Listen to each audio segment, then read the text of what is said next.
Ngayon po ang Diyos sa ating mag-aawitan. Maraming salamat po, Pastor John, sa pagpapaawit.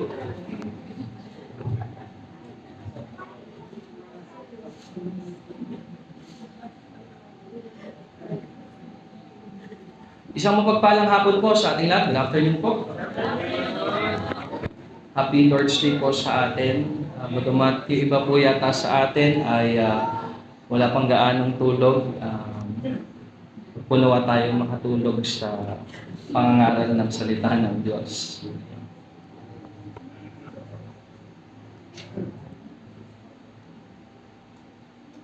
Hindi po, isang medyo mainit. Hindi pala medyo mainit po talaga ang hapon sa atin. Bago po ang lahat, tayo po ay dumulog sa Panginoon sa panalangin. Humingi po tayo ng biyaya at awa sa Kanya. Ito po ay manalangin. Makapangyarihang Diyos, aming mabuti at mapagpalang Ama, buksan mo nawa ang aming mga puso at isipan sa pamagitan ng kapangyarihan ng iyong banal na Espiritu. Upang habang binabasa ang banal na kasulatan at ipinapahayag ng ang iyong mga banal na salita, marinig namin ang iyong sinasabi sa amin ngayon para sa kabutihan ng iyong iglesia at sa kapulihan ng inyong maluwalhating pangalan. Iniibig po namin ang lahat ng ito sa pamagitan ng iyong anak na sa Kristo ang Panginoon namin at tanging tagapagligtas. Amen.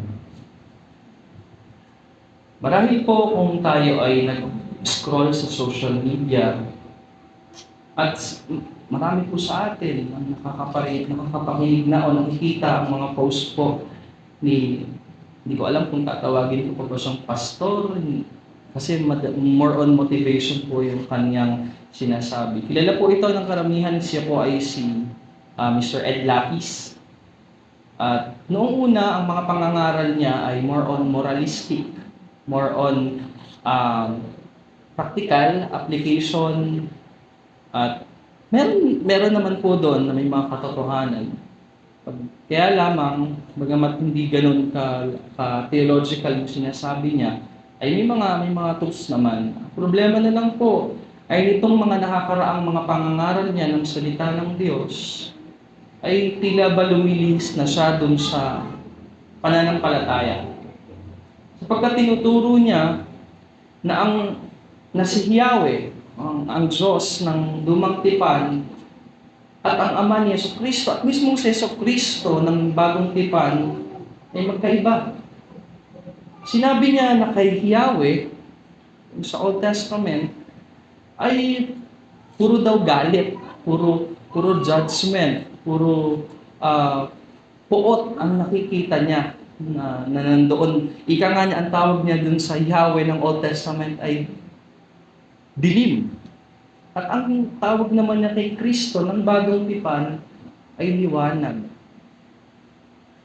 Ngunit sa ganito niyang sinasabi ay nagko-commit na siya ng tinatawag na Marcion heresy. At ang heresiya po itong ito ay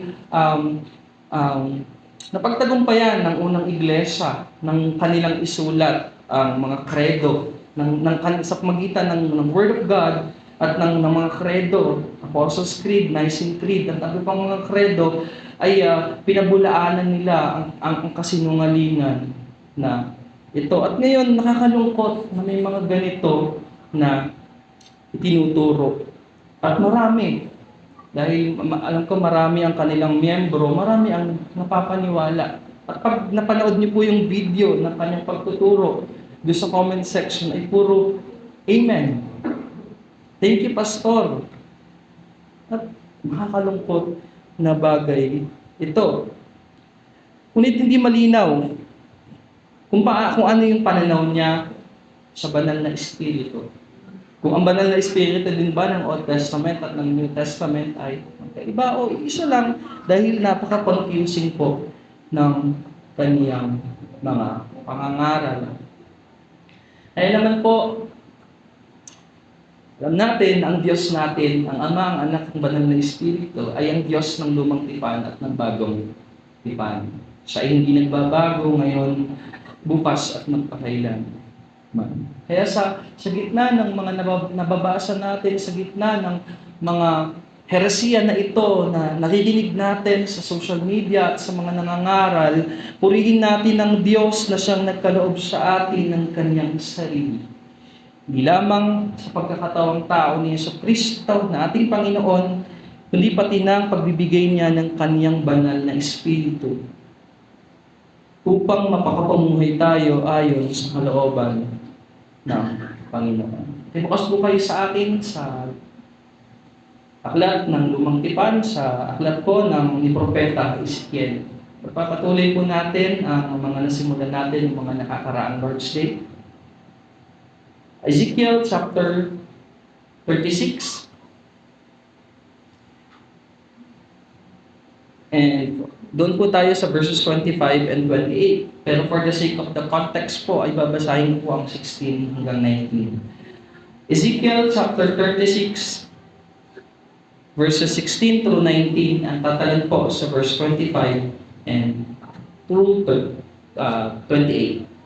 Ito po ang sinasabi ng salita ng Diyos sa verse 16, "Sinabi sa akin ng Panginoon, Ezekiel, anak ng tao, ang Israel ay unang tumira sa kanilang lupain, pinarumi nila ito ng kanilang kasamaan. Kaya namuhay sila ng kasuklam-suklam sa akin. At dahil sa dugong pinadanak nila sa lupain, at dahil sa kanilang mga diyos-diyosan, ay ibinuhos ko sa kanila ang aking matinding puot. Itinapon ko sila at pinangalat sa iba't ibang panig ng daigdig. Ginawa ko sa kanila ang nararapat sa kanila." Verse 25 po, "Wiwisikan ko kayo ng malinis na tubig, nang maging malinis kayo sa lahat ng karumihan ninyo, at hindi na kayo sasamba sa mga diyos-diyosan." Verse 26, "Bibigyan ko kayo ng bagong puso at ng bagong espiritu, at ang matitigas niyong puso ay magiging pusong masunurin. Bibigay ko rin sa inyo ang aking espiritu para maingat ninyong sundin ang aking mga utos at mga tuntunin."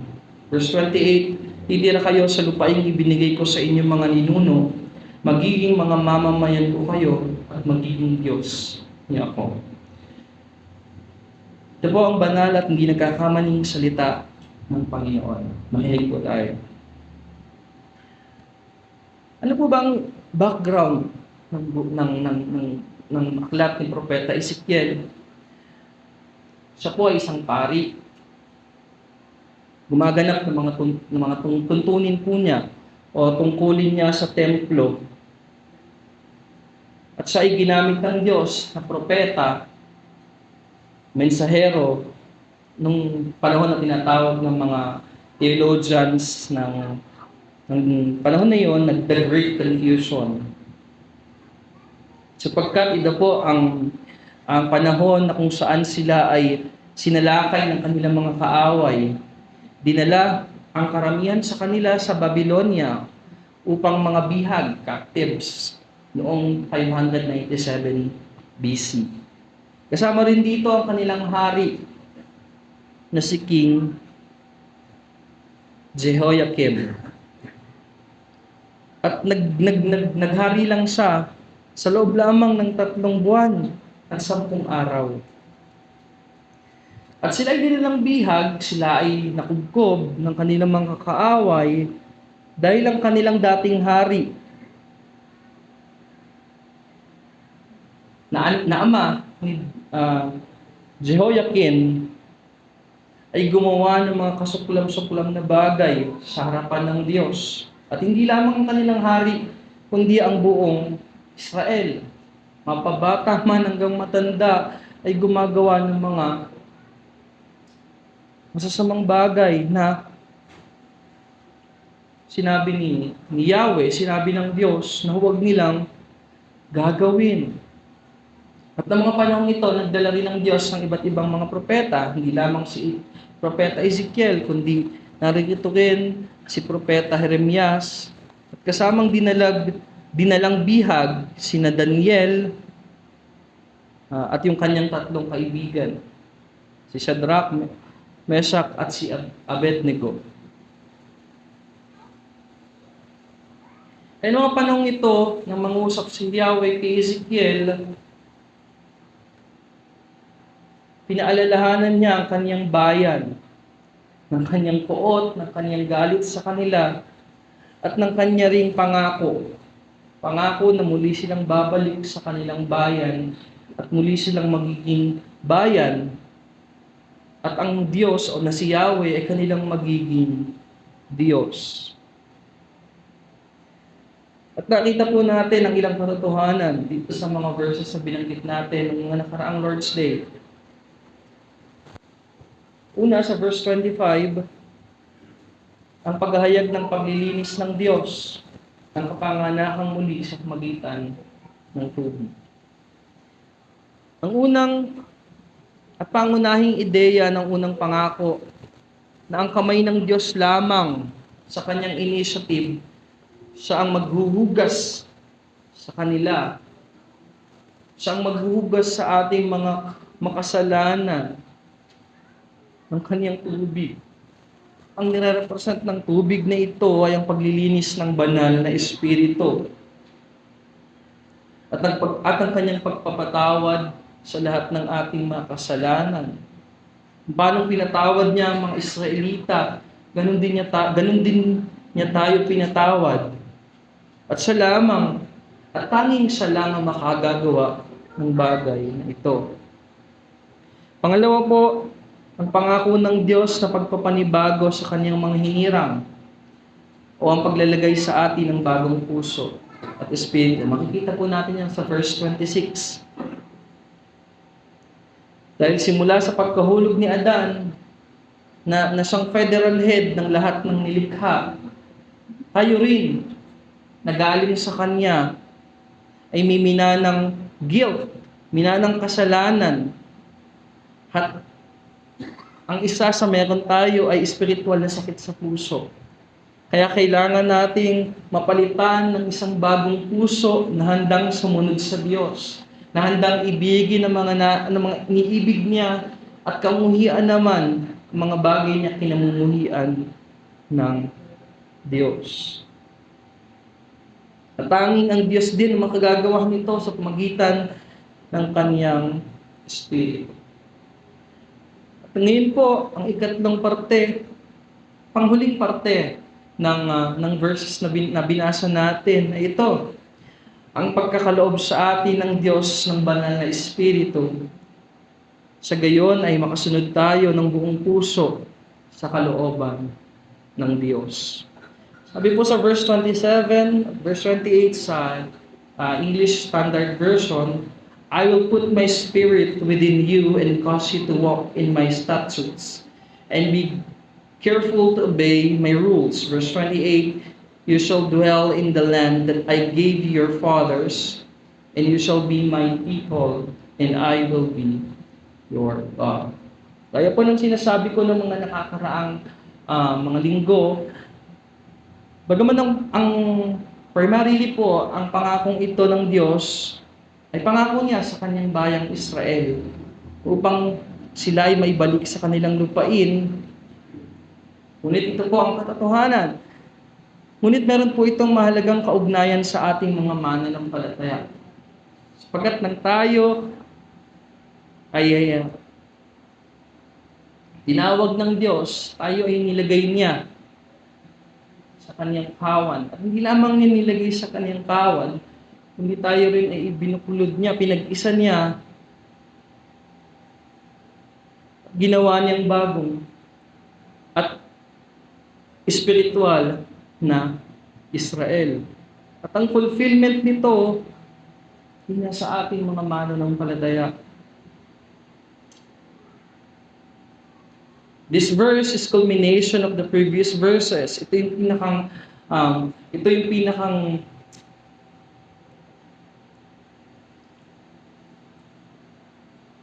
pangako ng Diyos. At hindi natatapos doon sa pagwiwisik ng tubig.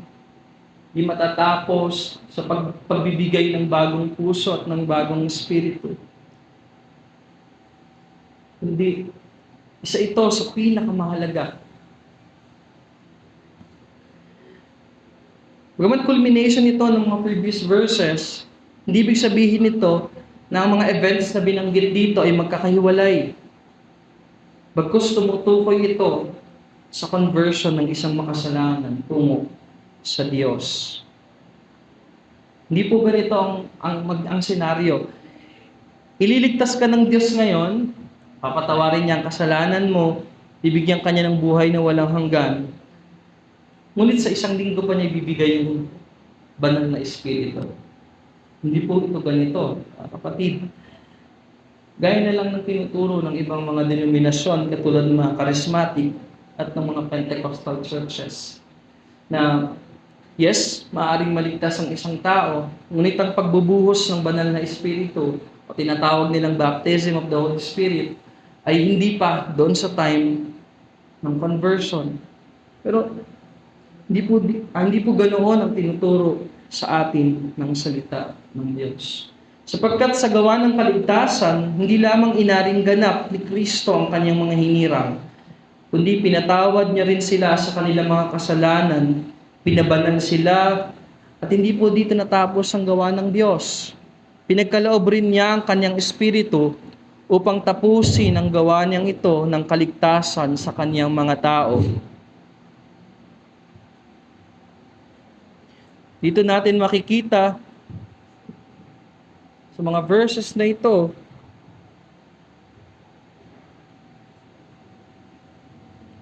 hindi lamang pagbibisik, pagpapatawad, hindi ang paglalagay din sa atin ng banal na Espiritu.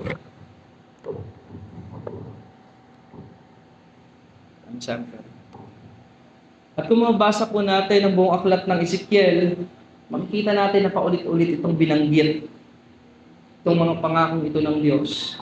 Gaya na lamang po sa susunod na chapter 37, makibukas po kayo sa akin sa chapter 37 ng Ezekiel, verses 13 and 14.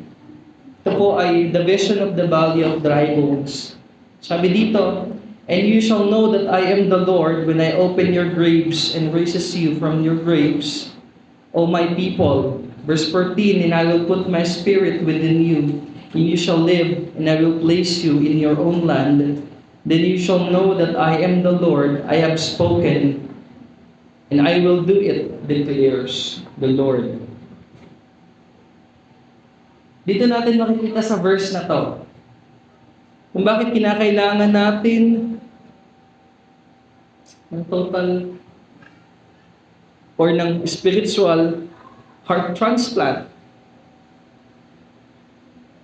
Yung nakaraang pinag-aralan natin, kung bakit kailangan natin ng bagong espiritu. Dahil sinabi dito na patay ang isang taong makasalanan sa kanyang estado. Kaya't matigas ang dating puso na meron siya dahil siya ay patay. Ano pong ilang makikita nating katotohanan dito? Una, ang Diyos mismo ang ibinigay sa atin. Ano pong ibig sabihin ng verse na I will put my spirit within you? Ang Diyos mismo binigay niya ang kanyang sarili sa atin. Hindi sinabi sa text, bibigyan ko kayo ng kapangyarihan. Hindi sinabi sa text, bibigyan ko kayo ng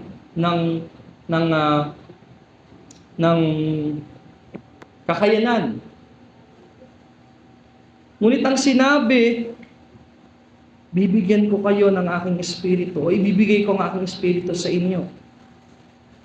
Makikita natin dito na hindi lamang sa pagkakataong tao ni Jesucristo pinagkaloob ng Diyos ang kanyang sarili, kundi pati na rin sa pagkakaloob niya ng kanyang espiritu. Sapagkat ang espiritong binigay sa atin, yung ikatlong persona ng banal na Trinidad.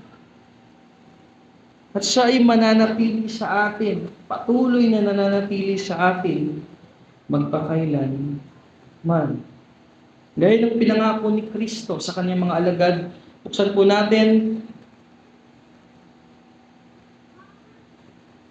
sa John chapter 14, verses 16 to 17, "And I will ask the Father, and He will give you another helper, to be with you forever, even the Spirit of truth, whom the world cannot receive, because it neither sees him nor knows him.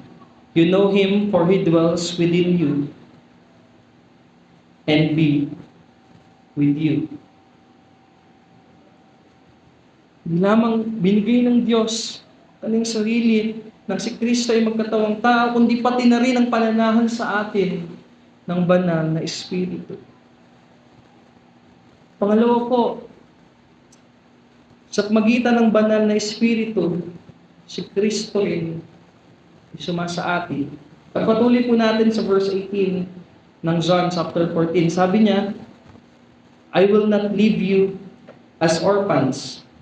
I will come to you. Dun sa verse 18 na ito, this verse is one of the most misinterpreted verses in Scripture. Dahil, bakit sinabing hindi ko kayo iiwang mga orphans, hindi ako'y sasa inyo? May paniniwala ang iba na si Kristo rin daw ang banal na Espiritu na sinasabi dito. Pero hindi po.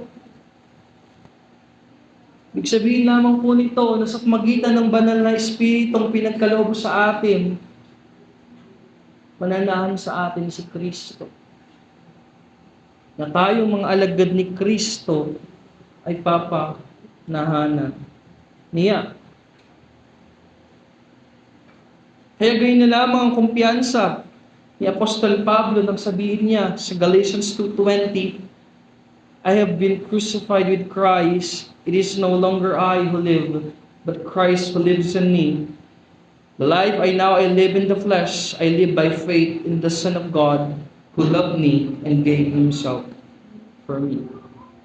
Not literally that Christ lives in us, or carnally, dahil siya ay nakaluklok sa kanan ng Diyos Ama. Ngunit sa magitan ng banal na Espiritu, siya ay sumasa atin spiritually, and ito ay totoo. Ito ay hindi mapasisinungalingan. Pangatlo, pinagkaloob sa atin ng banal na Espiritu upang tayo ay makapamuhay ng banal sa kalooban ng Panginoon. Hindi po sabi sa verse, sa Ezekiel chapter 36 verse 27, pagkatapos banggitin ng I will put my spirit within you, sinabi pa, and cause you to walk in my statutes, and be careful to obey my rules, upang maingatan ninyong sundin ang aking mga utos. Sapagkat pinagkaloob sa atin ng banal na Espiritu, sagay pinagkaloob din sa atin ang kapangyarihan, ang hininga ng Diyos. Sabi sa Hebrew, ang Spirit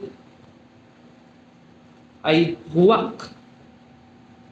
Ang ibig sabihin ay wind, breath, at of course, Spirit. Pinagkaloob siya sa atin upang maingatan natin sundin ang mga utos ng Diyos. Upang makapamuhay tayo ng naaayon sa kalooban ng Diyos. Ito pa ang isa sa katotohanan. Magandang katotohanan ito. Hindi lamang niya tayo pinapalakad sa kabanalan, kundi pinapakita rin niya sa atin ang tindi at pagiging sukdulan ng kasalanan, karumihan ng kasalanan, at ang kagandahan ng kabanalan na nababago ang ating mga pagnanais. Yung dating ayaw nating sundin ang sinasabi ng salita ng Diyos, ngayon tayo ay may desire na, tayo ay meron ng willingness na sundin ang Diyos. Gayun din sa ating kahinaan, siya ang nagpapalakas sa atin. Siya ang patuloy na nagtuturo sa atin kapag binabasa natin ang mga salita ng Diyos. Na magagawa natin ang mga bagay-bagay na nakalulubod sa Diyos. Bagaman tayo ay nasa mundo pa. Ang ganda ng sinabi po ni R.C. Sproul, in salvation, we are not only saved from sin and damnation, we are saved unto holiness. The goal of redemption is holiness. Kaya ito po ang tanong sa atin mga kapatid. Patuloy ba tayong lumalakad sa kabanalan? Patuloy ba na sa bawat araw ng ating buhay, ninanais natin na kalugtan tayo ng Diyos? Na hindi tayo tumitingin sa ating sariling kabanalan, kundi sa kabanalan ni Kristo na nasa sa atin. Patuloy tayong sumusuway sa Diyos. Patuloy ba natin iniibig yung mga gusto ng Diyos? Yung mga iniibig ng Diyos? O patuloy tayong namumuhay sa sarili natin? Sabi sa binasa natin kanina, na ang Holy Spirit ay hindi mananatili panandalian, kundi siya ay mananatili sa atin magpakailanman. Hanggang tayo ay maging perpekto sa harapan ng Diyos, maging banal, maging walang dungis sa harapan ng Diyos at manahan sa Kanyang presensya. Pagkat ang banal na Espiritu, hindi lamang binigay sa atin sa panandalian, nagaya ng pananaw ng iba, nagaya ng pananaw ng mga Armenians, ng ibang mga naniniwala na ang kaligtasan ay mawawala. Sa kanilang paniniwala, binigay sa iyo ang Holy Spirit. Pero pag nakagawa ka ng bagay, nahiwalay ka sa biyaya ng Diyos, sabi nila, matatanggal sa iyo ang kaligtasan at muling mababawi sa iyo ang banal na Espiritu. Ngunit hindi ito ang sinabi sa atin ng salita ng Diyos. Sabi sa Ephesians chapter 1, verses 13 and 14, Ephesians chapter 1, verse 13 and 14, in Him you also, when you heard the word of truth, the gospel of your salvation, and believe in Him, you were sealed with the promised Holy Spirit. Verse 14, who is the guarantee of our inheritance until we acquire possession of it, to the praise of His glory. The Holy Spirit is our guarantee of this inheritance. Hindi ito mababawi sa atin.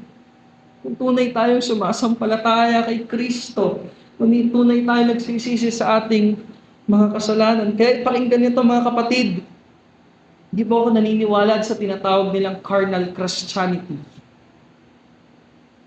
na nagiging excuse ng maraming Kristiyano para tanggapin ko si Kristo ngayong araw at bukas mamuhay ulit ako ng gusto ko.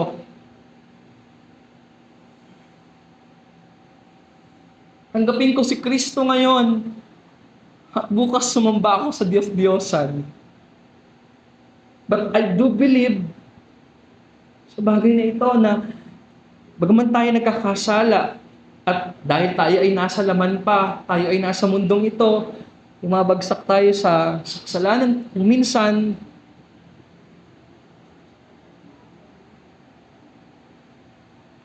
may pag-asa tayo. Pero may sinabi po sa atin si Apostol Pablo, kung tayo ay nahuhulog sa kasalanan, kung minsan ay nagiging matigas ang ulo natin, alam po ba natin na we grieve the Holy Spirit na nasa sa atin? Sabi sa Tagalog, sabi sa Ephesians chapter 4 verse 30, Ephesians chapter 4 verse 30, huwag nga ninyong saktan ang kalooban ng banal na Espiritu ng Diyos, sapagkat sa ang tatak ng Diyos sa inyo, ang katibayan na kayo tutubusin pagdating ng araw. Pag nagiging matigas ang ulo natin, sinusuway natin ang Diyos, ang kanyang kalooban, sinasaktan natin ng damdamin, sinasaktan natin ng kalooban ng banal na Espiritu. Tuloy nating pinagdadamdam ang banal na Espiritu. Dahil ang banal na Espiritu, gaya ng paulit-ulit na sinasabi sa atin ng isang persona, siya ay may damdamin, siya ay Diyos.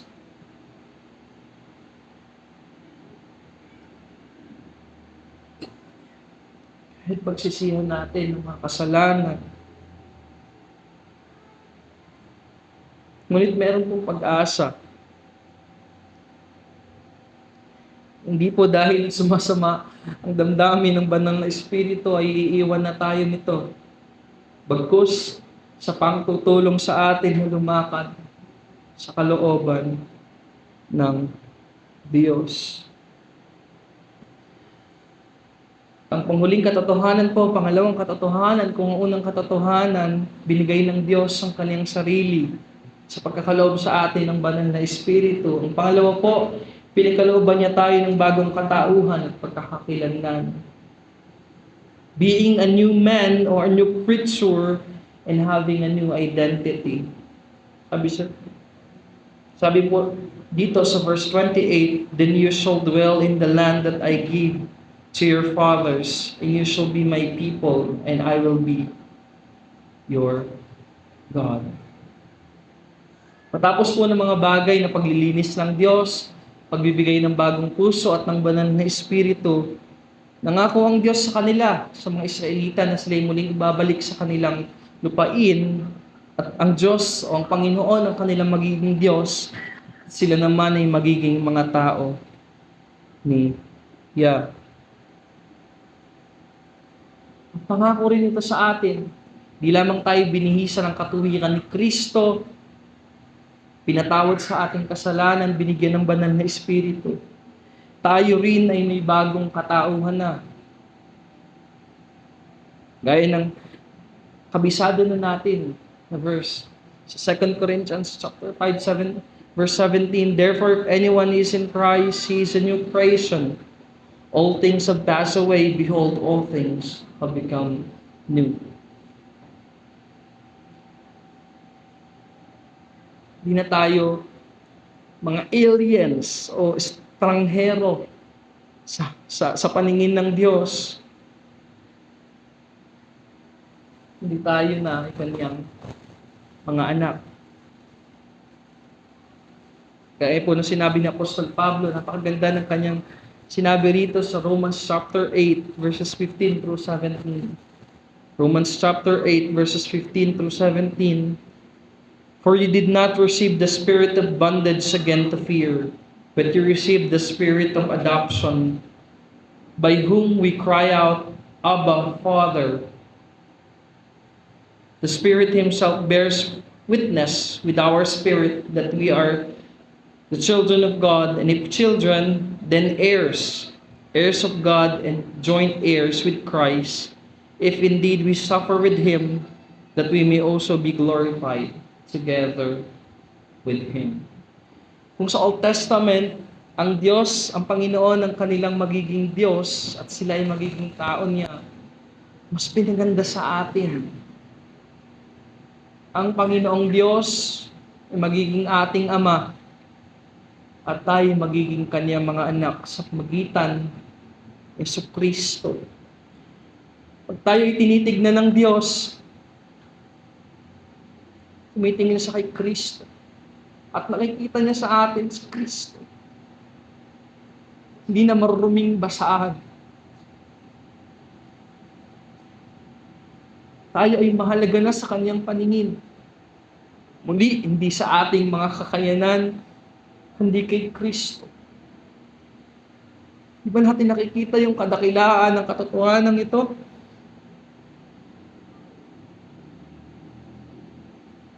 Tayo ay mga tao ng Diyos. At hindi lamang tao ng Diyos, hindi minamahal ng mga anak ng Diyos. Gaya rin ang sinabi ni Apostol Pedro sa 1 Peter chapter 2 verses 9 to 10. Maganda rin po ng kaniyang sinabi. But you are a chosen race, a royal priesthood, a holy nation, a people for his own possession, that you may proclaim the excellencies of him who called you out of darkness into his marvelous light. Once you were not a people, but now you are God's people. Once you had not received mercy, but now you have received mercy. Dati hindi kayo kinabagan ng Diyos, ngunit kayo kinabagan na ng Diyos. Kaya tayo mga kapatid, sa araw-araw na pakikipaglaban sa dyablo, sa mga tao, tumutuligsa kay Jesucristo, na tayo pinanghihinaan ng loob.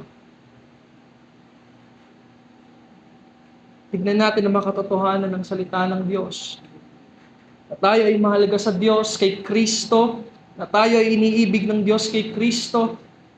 Binigay ng Diyos ang kanyang sarili para sa atin. Hindi upang magmataas tayo, kundi makita natin na kay Kristo tayo ay tinatanggap ng Diyos. At ito pang, mga kapatid, ang ebanghelyo na meron tayo. Ang ebanghelyo na dapat nating ipangaral sa labas. Sa kabila ng pagbagsak ng mundong ito, walang pag-asa, sira, corrupt. This is the promise gospel of Jesus Christ prophesied in the book of Ezekiel.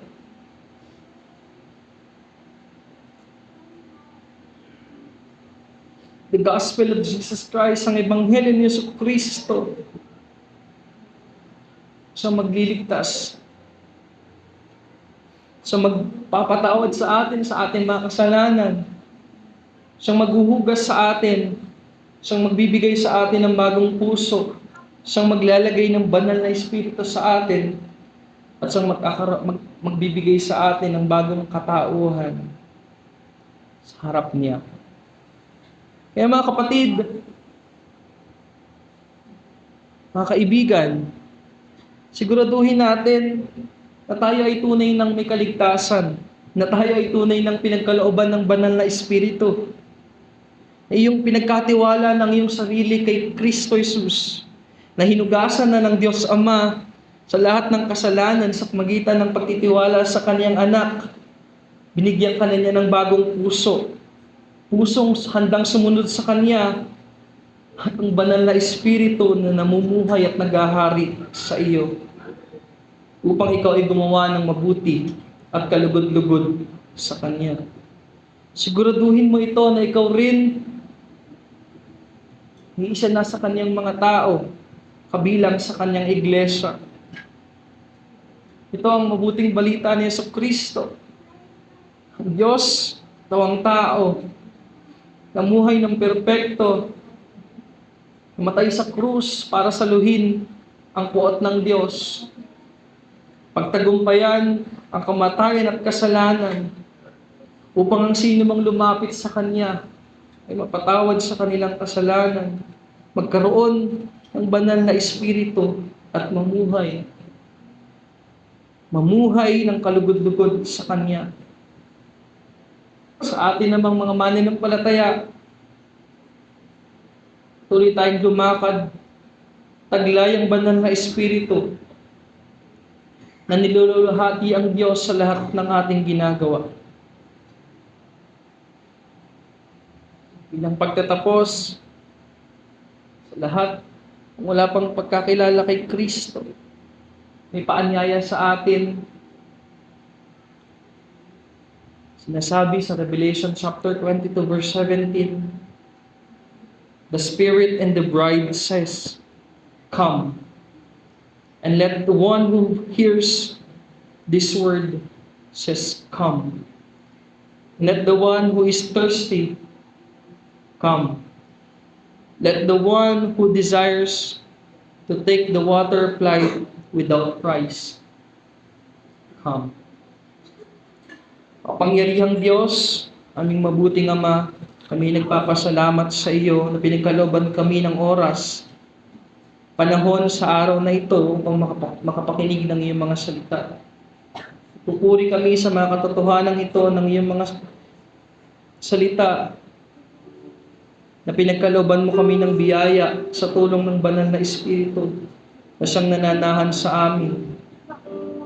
Nawa, maisabuhay namin ang mga salitang ito at maibahagi rin sa kanila na wala pang pagkakilala kay Jesucristo.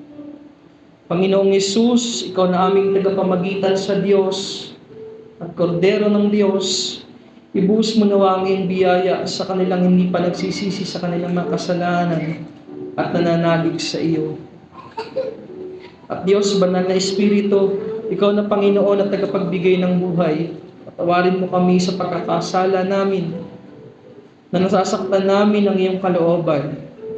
Turuan mo kami na sa bawat araw ay mas maging kawangis kami ni Kristo sa pamagitan ng pagbubulay-bulay ng salita ng Diyos, sa panalangin at sa gayoy mamuhay na naaayon sa kalooban ng Diyos.